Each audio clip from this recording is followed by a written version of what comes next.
Bismillahirrahmanirrahim. Assalamualaikum warahmatullahi wabarakatuh. Selamat sore.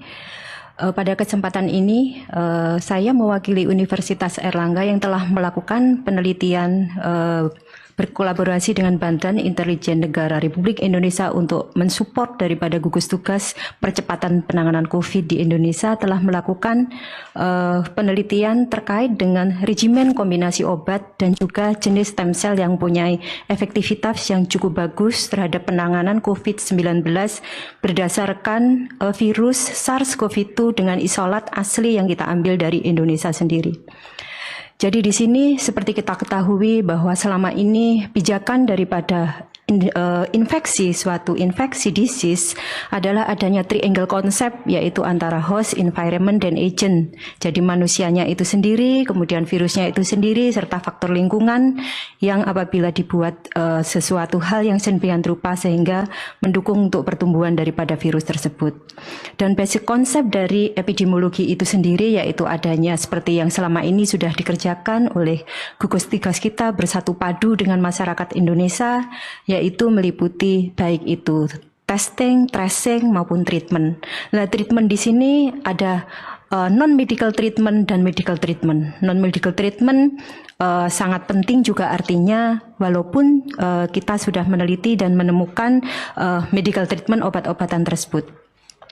Kombinasi obat-obatan yang sudah kita lakukan penelitian, yaitu kita ambil dari obat-obatan yang sudah beredar di pasaran, dan kita teliti untuk potensi dan efektivitas obat tersebut sehingga indikasinya diperluas menjadi obat untuk mempunyai efek sebagai antiviral dari SARS-CoV-2 dengan penanganan COVID-19 yang berbasis dari virus yang di Indonesia dengan melalui serangkaian daripada proses-proses, yaitu yang pertama kita lakukan yaitu uji toksisitas atau apakah obat yang mau kita pakai itu toksik enggak untuk sel tubuh kita. Kemudian yang kedua kita mengecek atau meneliti potensi daripada obat tersebut untuk membunuh daya killing terhadap virus SARS-CoV-2 tersebut. Kemudian yang ketiga, kita mengecek efektivitas, sampai seberapa lama efektivitas obat tersebut.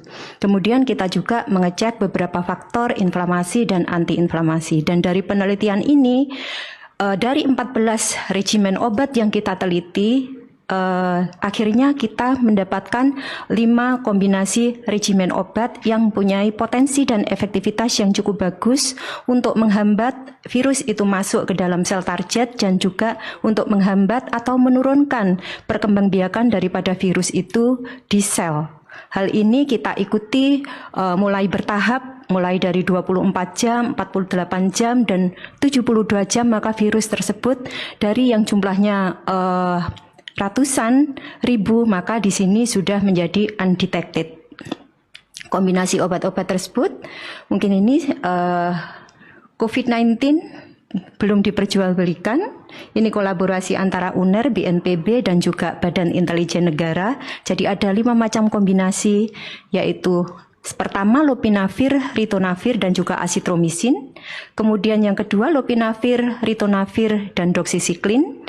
Yang ketiga lopinavir, ritonavir, clarithromycin. Yang keempat hidroksikloroquine dan juga asitromisin. Dan yang kelima kombinasi antara hidroksikloroquine dan doxycycline. Memang dari beberapa obat tersebut pernah dilakukan suatu penelitian tetapi dosisnya tunggal. Jadi kenapa di sini kita memilih regimen kombinasi? Karena yang pertama punya potensi dan efektivitas yang cukup bagus terhadap daya bunuh virus tersebut. Yang kedua, dosis yang dipakai di dalam kombinasi lebih kecil, 1/5 sampai 1/3 daripada dosis tunggal, sehingga sangat mengurangi toksisitas obat tersebut di dalam sel tubuh yang sehat. Kemudian yang keempat, maka dengan menurunnya sampai dengan tidak terdeteksinya virus setelah diberikan regimen obat ini, maka hal itu akan bisa memutus mata rantai penularan. Dan kenapa kita mengambil obat yang sudah ada beredar di pasaran? Karena yang pertama, karena obat yang beredar di pasaran itu sudah melalui berbagai macam uji sampai dengan mendapatkan suatu izin edar dari Badan POM, yaitu mulai dari in vitro, animal, sampai dengan post marketing drug.